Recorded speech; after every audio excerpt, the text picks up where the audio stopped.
nervioso, ¿verdad? Y con temor. A lo que más adelante le dice, por favor, pare aquí, déjeme aquí.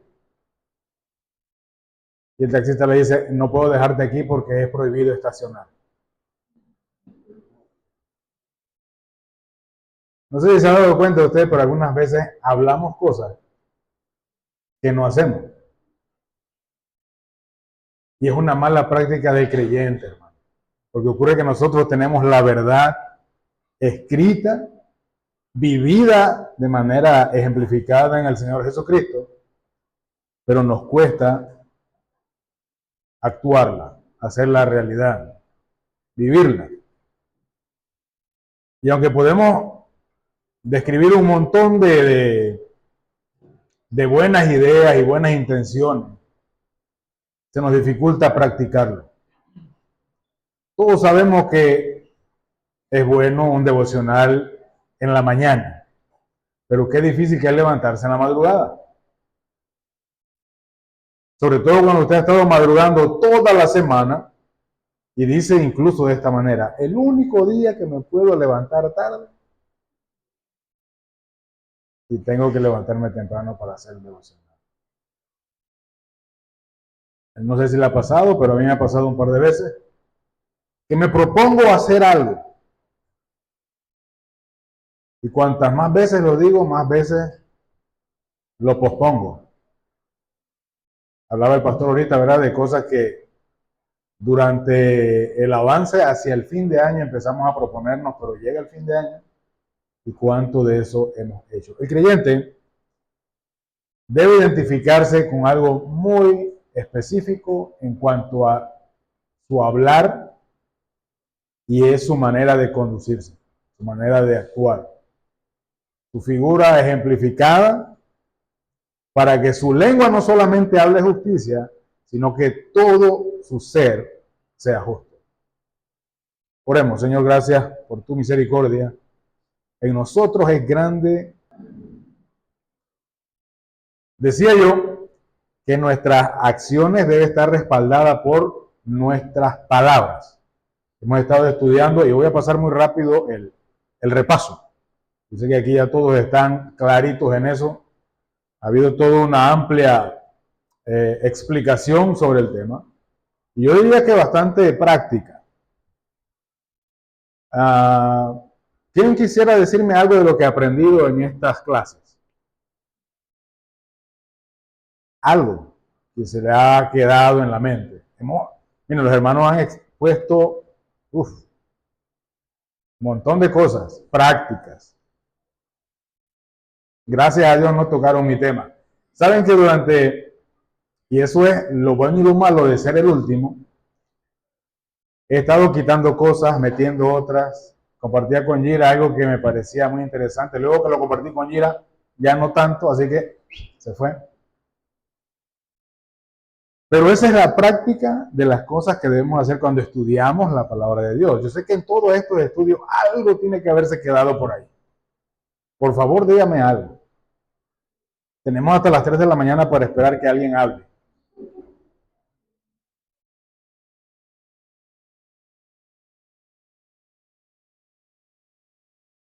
Nadie.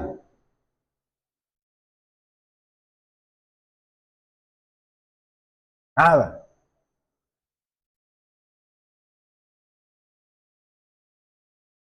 Salmo 37:30, ¿qué dice?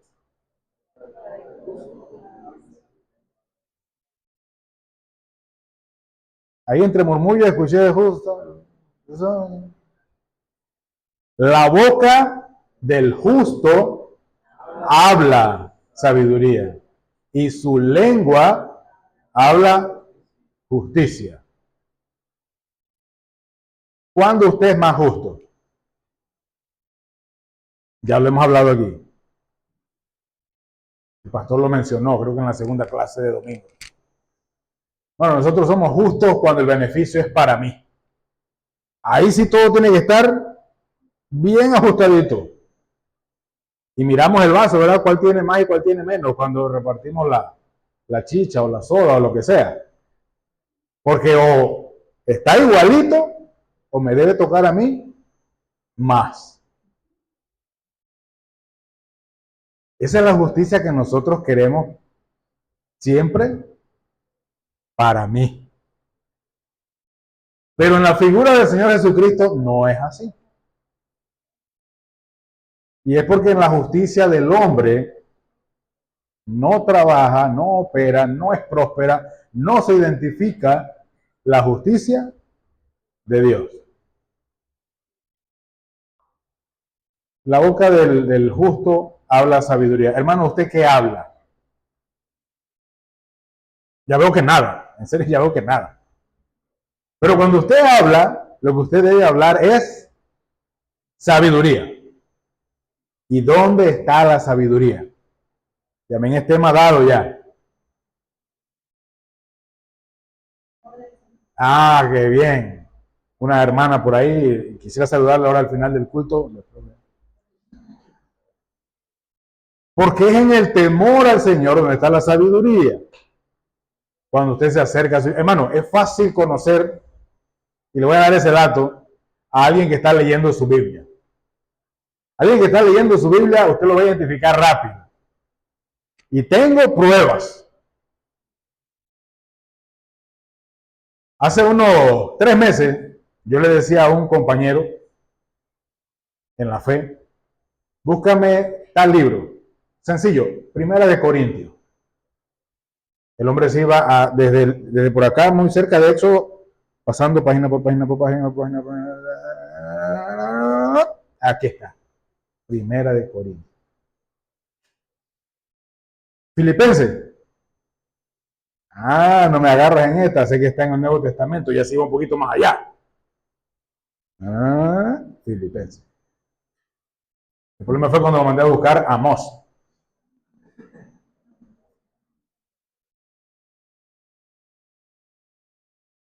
Y muchos ya con varios recorridos les cuesta encontrar Judas.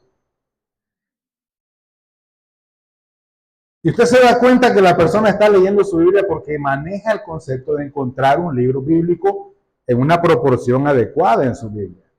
No tiene que ir exactamente aquí, como hay algunos hermanos que en competencia son una locura.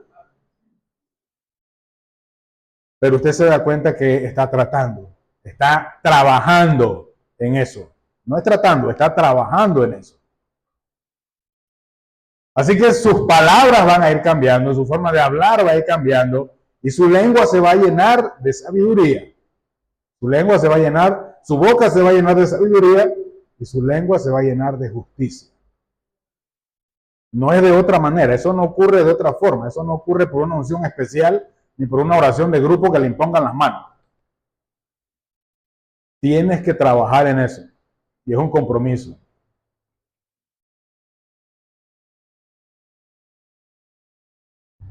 En cuanto al trabajo, vamos a ir allá un poquito, vamos a ir a la Biblia. Trajeron su Biblia, ¿verdad, hermano? Ponga su celular en silencio, póngalo en vibración, vaya y tírelo allá en la cerca de aquel lado, pero que no le estorbe para esta sesión. Ya me dieron go para mucho tiempo. Alguien dijo 3 horas antes por allá atrás, pero no va a ser tanto. Entendiendo la palabra en ese pequeño pasaje de Salmo, la boca del justo y la lengua del justo se está refiriendo a uno de lo que ya vimos también, uno de los miembros del cuerpo más pequeños, pero ese que inflama, ¿qué cosa? La rueda de la creación, hermano. Eso es una cosa increíble. Es un miembro pequeño, pero es capaz de mover como un pequeño timón a un buque. Y estaba buscando en algún momento cuando iba a ser parte de mi estudio, pero ya no, porque ya alguien lo dijo. Y la proporción es increíblemente pequeña, el 8% en los buques de carga, los más grandes que existen.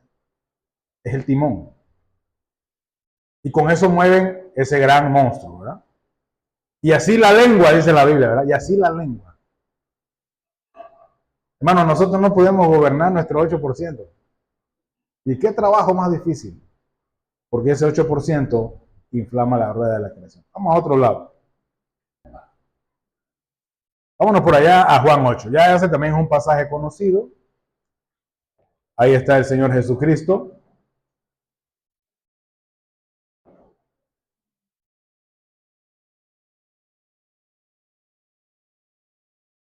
Vamos a tratar de irnos a ese momento, a ese lugar. El que tenga tiempo en su casa, no es compromiso, pero el que tenga tiempo en su casa puede leer el capítulo 7, ahí los últimos 10 versículos. Viene el Señor Jesucristo hablando de algo interesante. Y es de sí mismo. Se identifica como agua, se identifica como pan, se identifica como Salvador. Y muchos en sus corazones estaban diciendo ya, cree que es el Mesías. Pero sus palabras estaban diciendo, yo soy agua que si me tomas, nunca más tendrás sed. Y todo el mundo quería esa agua. Incluso muchos le siguieron para poder comer el pan que él ofrecía. Por supuesto, el pan físico, pero él hablaba de un pan espiritual. Y se identifica como esas cosas en el capítulo 7, al punto de que querían matarlo. Querían matarlo. En el capítulo 8 viene la prueba de esas palabras. Y todos hemos leído ese pasaje, tal vez sin comprender la profundidad de lo que ya se había dicho. ¿Qué era Jesús en el capítulo 7? Pan, ¿qué más? Agua, ¿qué más? Salvador. En el capítulo 8 lo primero que le traen es y dice claramente el pasaje, hermanos, que era una prueba, una tentación. Querían probarle en eso. Venían un montón de personas hablando de manera justicia de hombre. ¿Sí? Todos conocen la historia ya. Bueno, vamos a leerla, pues ya los veo como pensando de qué está hablando bien. Dice así, y Jesús se fue al monte. Se dan cuenta que Jesús siempre andaba por el monte, ¿verdad? Porque él hacía algo importante que está ahí escrito, que tenemos que hacer nosotros también. Y es prepararnos. Yo no sé usted, pero yo siento que cada día la cosa se está poniendo más complicada para el creyente. Cada día estamos más cerca del fin. Por lo que cada día los días incluso son más cortos, no sé si se dio cuenta usted. Pero yo solo pongo la cabeza en la almohada y como yo me duermo inmediatamente, ya cuando los vuelvo a abrir, ya me está Gira llamando, ahora son las 5 de la mañana. Y que la noche pasa más rápido que el día. Entonces el Señor se prepara. Nosotros tenemos que prepararnos también. Porque la única forma de mostrar nuestra justicia hablada es ejemplificándola, ejercitándonos en ello. Mira lo que pasó. Por la mañana, después que estuvo en el monte, volvió al templo y todo el pueblo vino a él. Y sentado él, ¿qué hacía? Les enseñaba. Él estaba también trabajando. Luego que se preparó, estaba trabajando en la enseñanza. Entonces los escribas y los fariseos le trajeron una mujer sorprendida en adulterio y poniéndola en medio, le dijeron, maestro, esta mujer ha sido sorprendida en el acto mismo del adulterio y en la ley nos manda Moisés a apedrear a tales mujeres. ¿Tú pues qué dices? ¿Y qué dice más adelante el pasaje ahí? Mas esto decían, tentándole para poder acusarle. Ok. ¿Era justo lo que estaban ellos planteando? ¿Qué dicen? Ya a esta altura usted debería ser capaz de responder esa pregunta. ¿Era justo lo que ellos estaban planteando ahí? Sí, hermano, eso era justo. ¿En la justicia de quién? Del hombre. La justicia. Moisés nos dijo. ¿Y quién le había dicho a Moisés? Ay, perdón hermano, me equivoqué. Disculpe. Lo que pasa es que igual como ellos, a veces le usamos nuestra propia vida a conveniencia. Esto lo hacían para tentar a Jesús. Pero miren cómo trabaja Jesús de bonito, ¿verdad? Así tenemos que hacerlo nosotros. En la parte B del 6, más esto decían para tentarle, para acusarle. Pero Jesús, inclinado hacia el suelo, escribía en tierra con un dedo. Y como insistieran en preguntarle, se enderezó y les dijo: el que de vosotros esté sin pecado, sea el primero en arrojar la piedra contra ella. ¿Eso era justo o no era justo? Ahora todos sí dicen que sí, ¿verdad? Porque lo dijo Jesús. Ahora sí es justo. Hermano, lo anterior también era justo. Lo anterior era una medida tomada para quitar el pecado del pueblo. Era la respuesta que Dios daba a Moisés cada vez que decía una solución tan drástica como la de apedrear a una persona por su pecado. Pero igual lo era hacerse un autojuicio e identificarse qué tan puro estaba yo para hacer la justicia de Dios, porque era un mandato de Dios a través de Moisés. Eso se lo dijo porque estaban haciendo ¿qué? Insistiendo. Señor, haz justicia.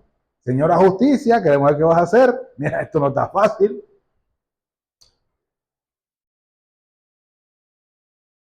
Otra vez dice que se volvió a inclinar y seguía escribiendo. Versículo 9. Hermano, yo quiero que lea el versículo 9 ahí muy finamente.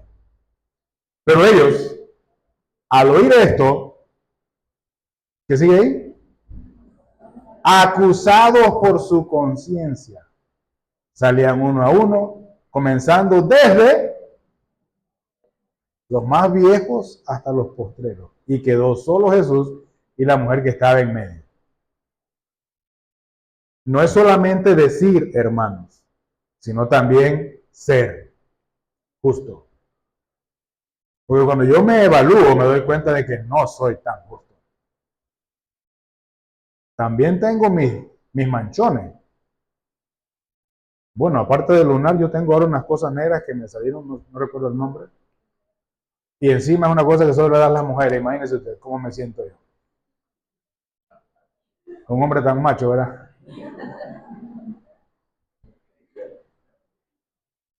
Pero las cosas que nosotros decimos, tenemos que evidenciarlas. Jesús en ningún momento dijo, no, así no es esta cosa. Él dijo, tienen toda la razón, pero para ejecutar ese juicio, tú debes estar limpio de pecado. ¿Puedes hacerlo? Si puedes hacerlo, sé el primero. Él le dijo, sea el primero. Yo no estoy poniendo en duda lo que ustedes están diciendo, pero si tú estás en capacidad de hacerlo, sé el primero.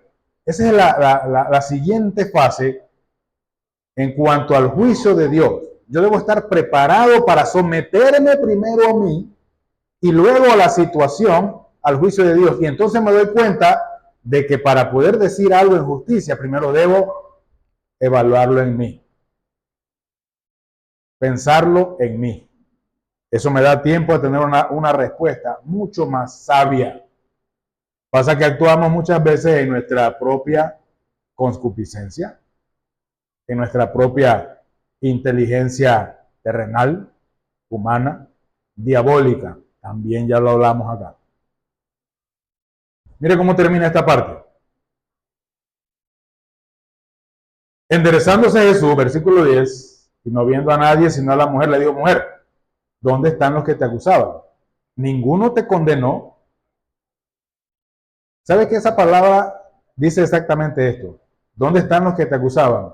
¿Estaban tan sucios ellos como tú?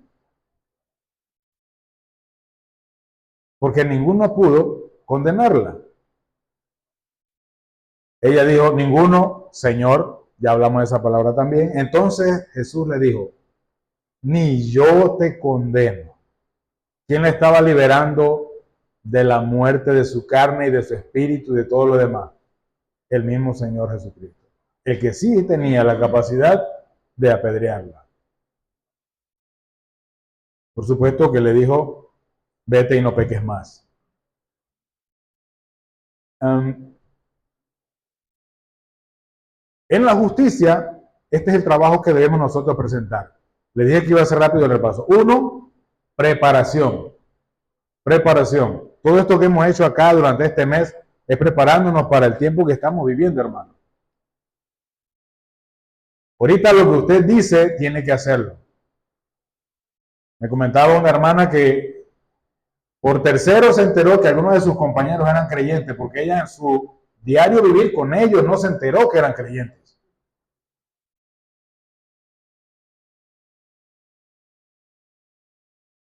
Pero en la iglesia cantamos con mis manos levantadas hacia el cielo. No estoy diciendo que está malo el asunto. Estoy diciendo que debe evidenciar su fe con sus obras. Primero, propóngase prepararse. Si usted quiere hablar justicia, hablar sabiduría, hermano, las personas que leen, y eso ya lo he dicho anteriormente, las personas que leen la Biblia desarrollan una mejor capacidad de habla, incluso de argumento. Es como una persona que lee cualquier libro secular. Tiene más palabras pues que usar. No tiene que gastarse las mismas de siempre ni utilizar muletillas. Pero si usted no lo hace, no se ejercita, no practica, no lee, sino que se la pasa viendo reels y películas y cosas ahí rapiditas, los TikTok, no va a avanzar. Hay un montón de herramientas, hermano, en esos aparatos que nosotros tenemos. Pero con una, nos acabamos el día. No estamos hablando de los teléfonos. Juan 8 me muestra entonces que debo prepararme para poder tener en mí la justicia del Señor, pero no para ejecutar a nadie, sino para tener la paciencia, la capacidad y la felicidad de decirle a alguien, yo tampoco te puedo juzgar.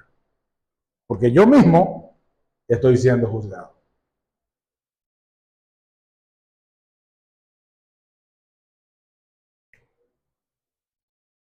Las justas obras del creyente.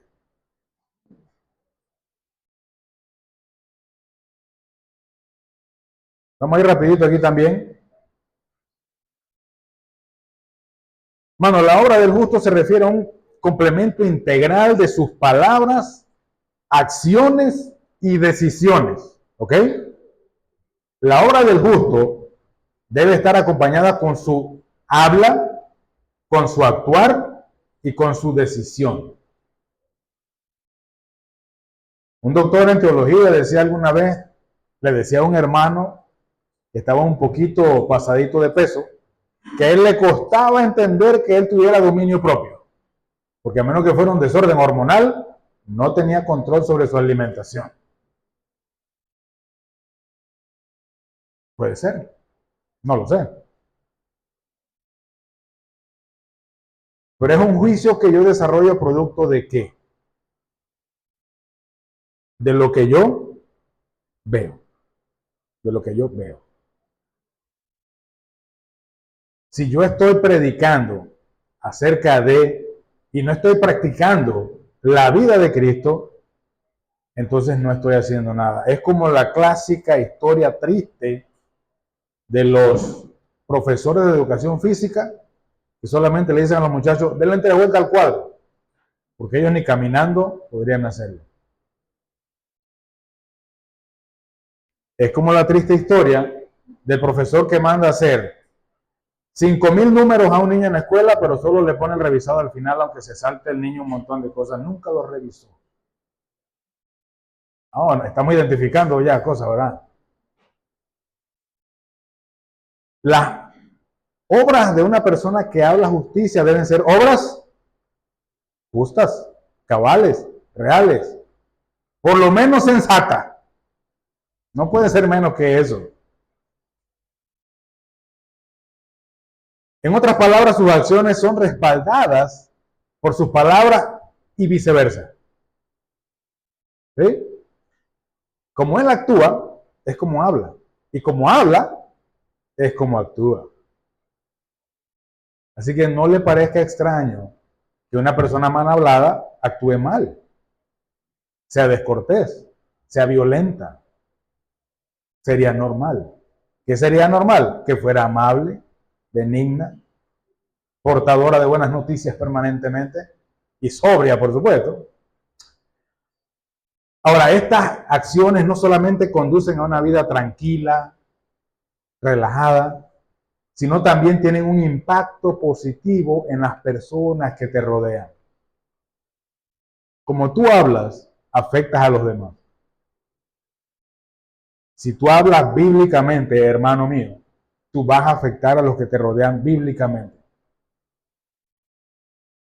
Si tú hablas de una manera agradable, las personas van a sentirse a gusto cerca tuyo. Pero ¿saben qué? Decían de algunos creyentes que conocí cuando yo era un poco más joven, bastante más joven, decían del creyente, es que él es calladito. Bueno, eso es otra cosa. El creyente calladito lo que puede pasar a ser es el creyente de la secreta, como bien decían por aquí la vez pasada. No me ven, no existo, no hago bulla.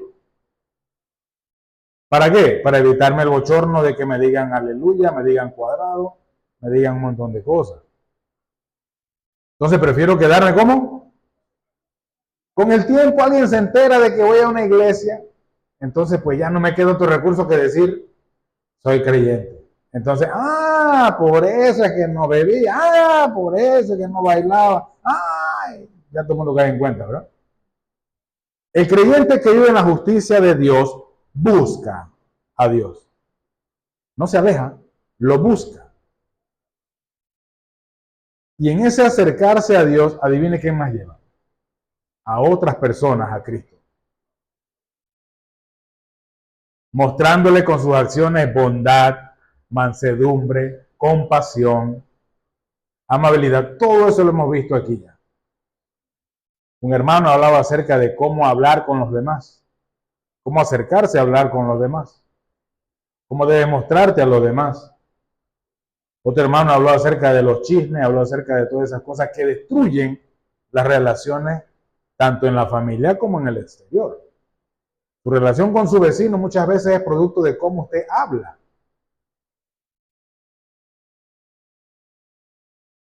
Así que la vida del justo es una vida al servicio de Dios.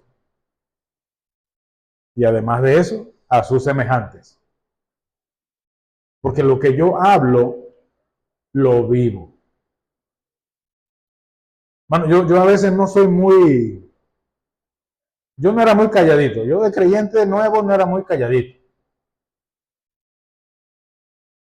Pero me costaba detenerme en algún punto cuando ya me estaba pasando a no identificarme como una persona justa.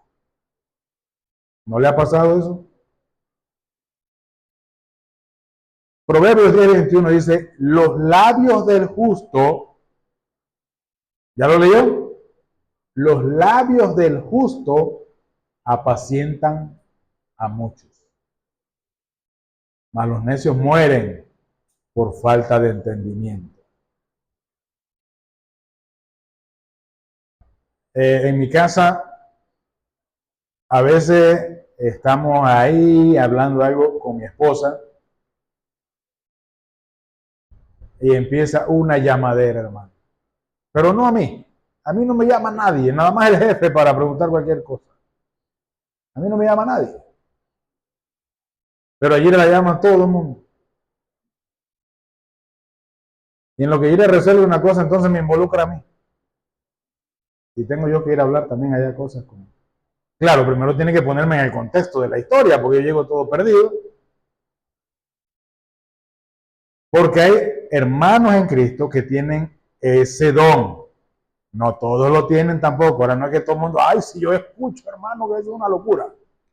Tengo el don de escuchar. Pues si tiene el don de escuchar, cancele el don de reproducir. Porque los labios del justo apacientan a muchos. Si usted va a hablar con alguien acerca de algún problema o algo que está viviendo, que sea bíblicamente, no en lo que yo creo, No en asirla para tomar partido con esa persona y decir, si es verdad, tienes razón, que mal te tratan, yo voy a estar contigo en las buenas y en las malas. Más en las malas, porque buenas no hay ninguna. Pero sean sus palabras de justicia, que en su boca haya sabiduría y no solamente parcialidad, que a veces nos gana eso. Sobre todo si hemos tenido un problema, ay, si yo la conozco, hermano, yo sé cómo es él. No, y eso no es nada, tuviera lo que me hizo a mí. Hermano, y hacemos un chorizón de una cosita mínima. Los labios del justo apacientan a muchos. Hermano, sirva en ese ministerio. Apaciente a muchos. Excelente. Dios lo bendiga por ese amén. Porque ¿sabe dónde empezamos nosotros apacentando a muchos? ¿Dónde? Ahí en su casa. Esos pilluelos que viven con usted ahí. Hágame caso. Bueno, a mí no, a lo que dice la palabra. Porque los necios mueren por falta de entendimiento. A veces solamente es una palabra de consuelo, un versículo bíblico. Hermano, yo he visto cómo personas han tomado ánimo de nuevo con un versículo bíblico. Envíeselo por WhatsApp, envíeselo por un no sé qué, tantas cosas que existen ahora para llegar a la gente. Ya no solamente señales de humo, pero hágalo. Use sus labios con sabiduría y su lengua con justicia. Seguimos, porque esto es repasito aquí. Por favor, avanza.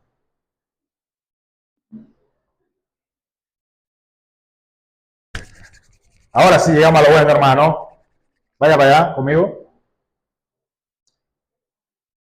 Si no aprovecha a dormir ahorita, ya no lo va a poder hacer.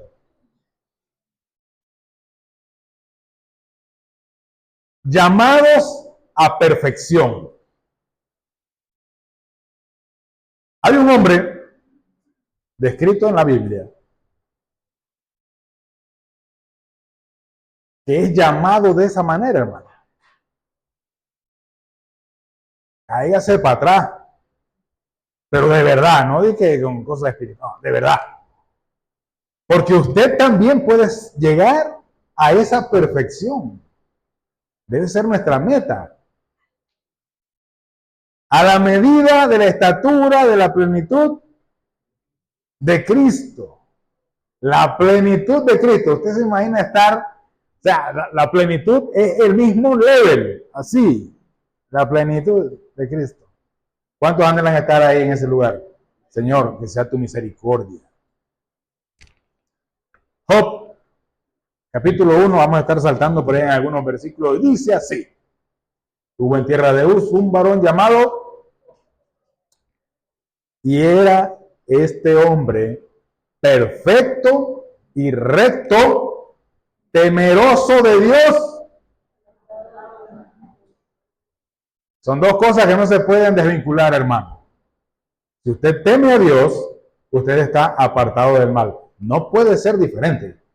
Usted no puede temer a Dios y vivir en el pecado. No, eso no se puede. Usted va a decir, es que a Dios hay que tenerle miedo. Pero usted sigue pecando. Entonces, ¿qué clase de miedo es ese? Es como cuando el perro está amarrado, ¿verdad? Pero a mí lo que me llama la atención es cómo lo llama. ¿Quién lo llama ahí en ese momento?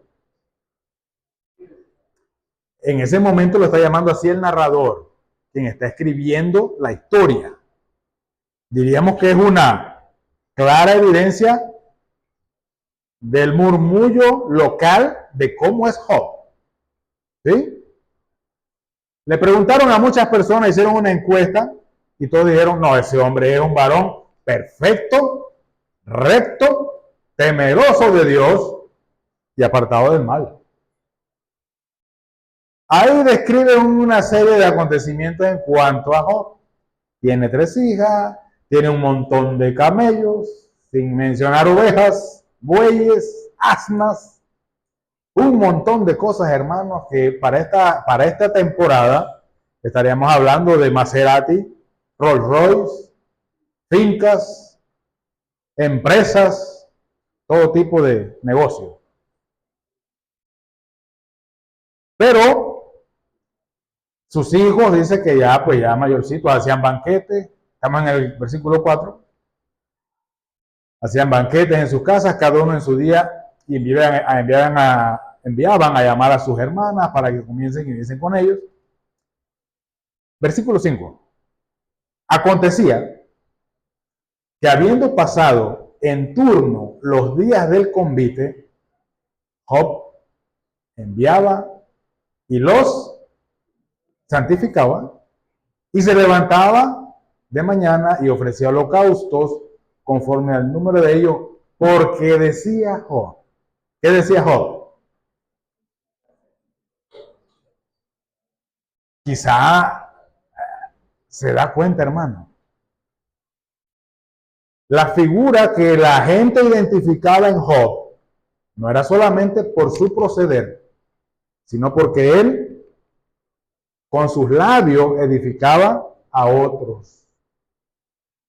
A él, tal vez sus hijos no eran tan temerosos de Dios como él, pero él decía, por si acaso mis hijos han deshonrado el nombre de Dios, yo voy a santificar, yo como responsable de la familia, porque puede que hayan pecado, hayan blasfemado contra Dios. ¿En dónde? ¿En dónde lo hicieron? Oh, hermanito, y eso es lo más interesante. Job no lo podía saber. Pero como él no lo podía saber, él decía, yo me voy a adelantar y voy a pagar ese precio. No sea que haya pasado y yo no haga nada. ¿Sabe? Por eso no funciona el creyente calladito. Porque no estás haciendo nada. No estás haciendo de edificación. Tus labios no están apacentando a otros. Tu boca no tiene sabiduría y mucho menos aplicando justicia. Entonces es necesario que si alguien pecó en su corazón, tú intervengas. Ahora, lo bueno viene para adelante. Hasta ahí estamos claritos, ¿verdad? Esto era una evidencia de la justicia de Job, una evidencia tangible, entendible a todo el pueblo cómo era ese hombre. Miren lo que pasa en el ambiente espiritual, allá donde la cosa es candente, hermano. Un día vinieron a presentarse delante de Jehová los hijos de Dios, entre los cuales vino también, lo dijeron ustedes, no yo. Y dijo Jehová a Satanás, ¿de dónde vienes?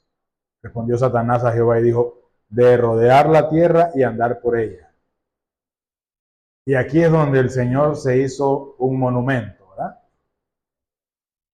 Y Jehová dijo a Satanás, ¿no has considerado a mi siervo Job, que no hay otro como él en la tierra?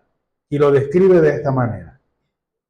Varón perfecto y recto, temeroso de Dios y apartado del mal. Ahora usted me va a decir, bueno, es que en la traducción, para no alterar el orden gramatical, solo copiaron y pegaron. Puede ser. Puede ser. Pero sea como haya sido, hermano, conservó la misma figura en el ambiente espiritual que en el ambiente donde vivía. Y yo quiero retarlo a usted en esta noche a eso. A que el Señor lo vea a usted como una persona que habla justicia, que se maneja en justicia, no solamente delante de Dios y aquí en la iglesia, sino también allá, donde todos lo ven y lo conocen y dicen, no, esa persona, pues, solo hay que picarlo y tú vas a ver cómo fue.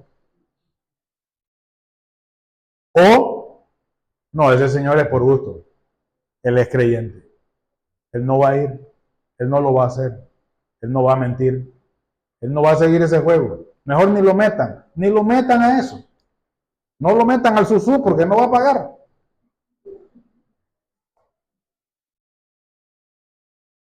Pero si usted no puede identificarse así en el ambiente donde está, créame que en el ambiente espiritual está igual o peor.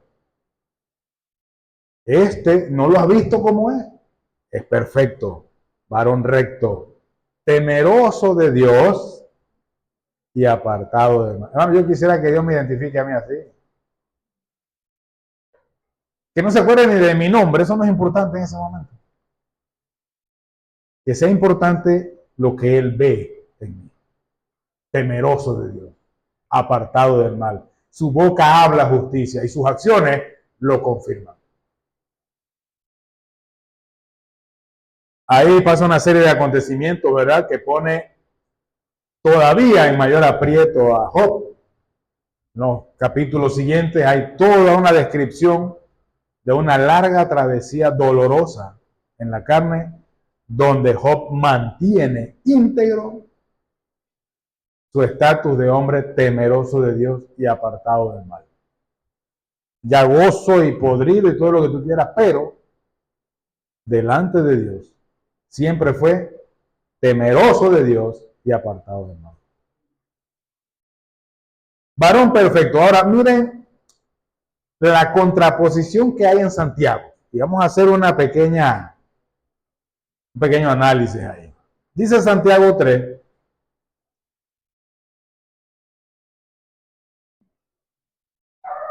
Porque todos ofendemos muchas veces.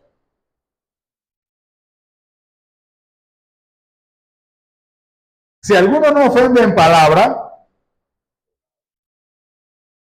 este es varón.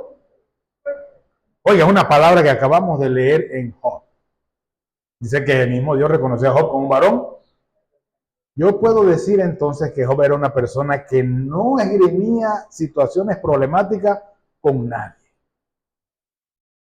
Es posible que decía, no se preocupe, esa vaca es suya. Si usted dice que es suya, esa vaca es suya. ¿Y sabe lo que Dios hacía? Le daba 50 más. Porque cuando usted peleaba esa, a la mañana siguiente estaba llena de gusano barrenador. Entonces nos damos cuenta de que en realidad para presenciar, vivir y estar en la perfección que Dios demanda, es una magnitud que diríamos que está fuera de nuestro alcance, pero no. Si ya Dios dijo que alguien era varón perfecto, entonces no. ¿Cuál es el problema? Aquí lo dice. Todos ofendemos. ¿Cuántas? Muchas veces. Muchas veces. Y ni siquiera tiene que ser diciéndolo. Hermano, y a mí me ha ocurrido. Yo sé que a usted también, solo que le da pena decírmelo aquí, pues, y no me lo diga. Y no estamos cuestionando eso, ni haciendo encuestas por eso.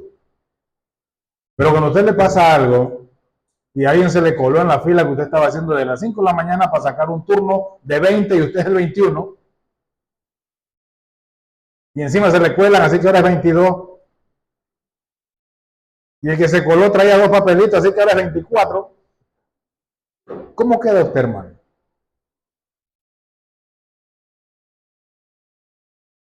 ¿Recuerdan dónde decía Job que podían sus hijos haber pecado?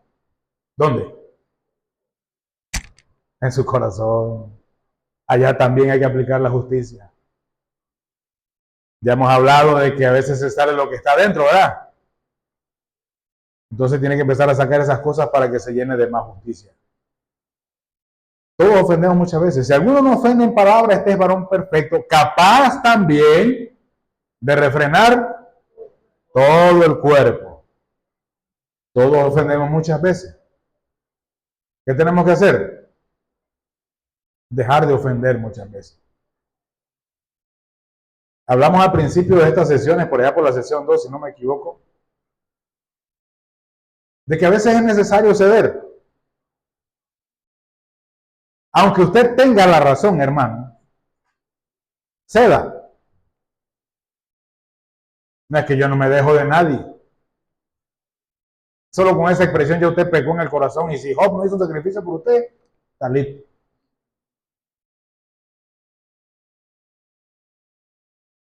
Es que si yo no la gano, si yo no la gano, la empato. Hermano, ceda. Ceda. ¿Cómo nos cuesta eso a los que conducimos, verdad? Ceder. Así que Un varón perfecto es aquel que puede controlar todo su cuerpo. Recuerden, la figura de justicia, tanto en palabra, debe ser igual también en acción.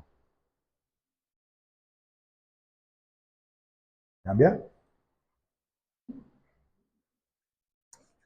Vamos a otro lugar, hermano, esto tan bueno como el que estábamos. ¿Ya descansó? ¿Ya durmió? ¿Parpadeó varias veces? Porque esta parte que viene es una práctica muy actual.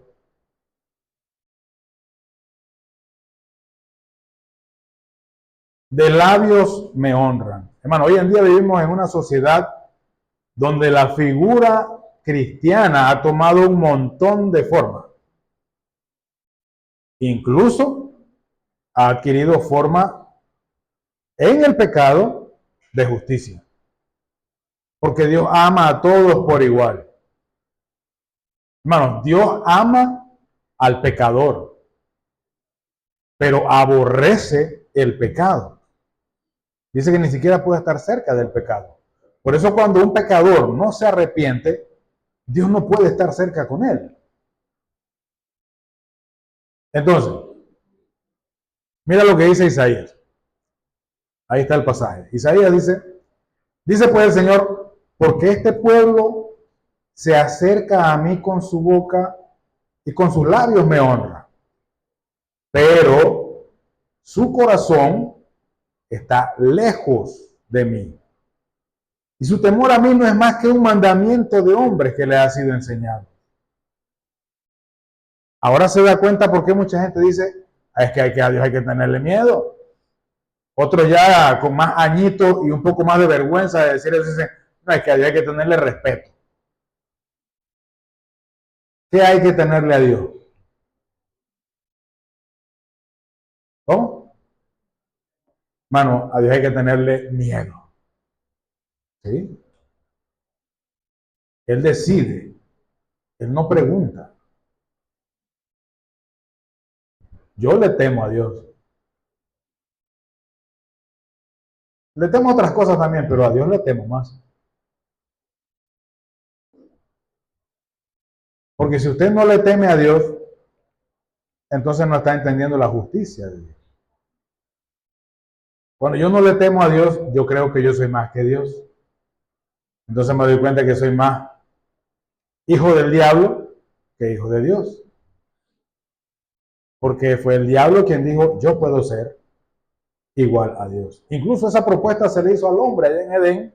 ¿Y saben qué dijo el hombre? Me parece bien, me gusta. ¿Y qué hizo? Comió. Y entonces el gran pleito de ahí para adelante cuando dicen, no, pero es que la mujer que tú me dices, ni hablemos de eso, ¿verdad?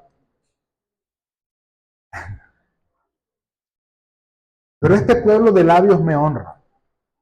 Hermano, tengamos cuidado con lo que estamos escuchando, con lo que estamos viviendo y diciendo en la fe.